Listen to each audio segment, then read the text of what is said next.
Pemirsa, sementara itu Kapolda Aceh Irjen Pol Rio S. Jambak melakukan serah terima jabatan kepada 5 pejabat pada tataran middle manager di lingkungan kepolisian daerah Aceh yang digelar di lobi utama Mapolda Aceh Jumat 8 Desember 2017.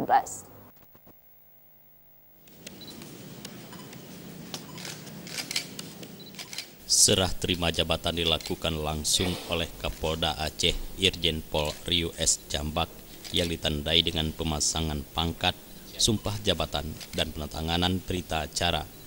Dalam kata sambutannya, Kapolda Aceh mengungkapkan serah terima jabatan di lingkungan Polri merupakan proses yang sudah terencana dengan tujuan untuk menjamin dinamika manajemen organisasi dan sekaligus promosi bagi pejabat yang bersangkutan dalam meniti karir di lingkungan Polri hingga masa mengakhiri dinas.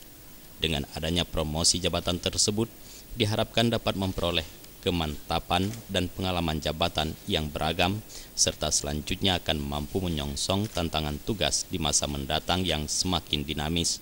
Selain itu, Irjen Pol Rio S. Jambak menjelaskan, perubahan ini tentunya disertai dengan harapan kepada personil yang ditunjuk sebagai pejabat baru untuk dapat melaksanakan tugas dan tanggung jawab dengan sebaik-baiknya.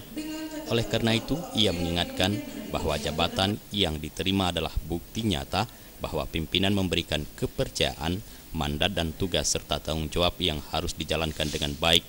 Sementara itu kepada Kabid Humas yang baru, yaitu Kombes Pol Misbahul Munawwarah, Kapolda meminta agar dapat melaksanakan kerjasama dengan kemitraan Polri dan media massa dan dapat menjadi public speaking yang baik dan dapat bermitra dengan awak media dengan proaktif dalam tugas kehumasan.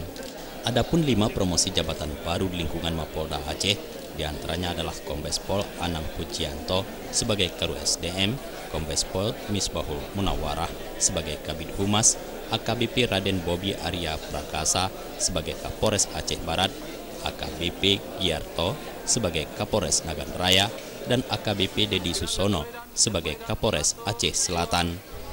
Tim Liputan Aceh TV.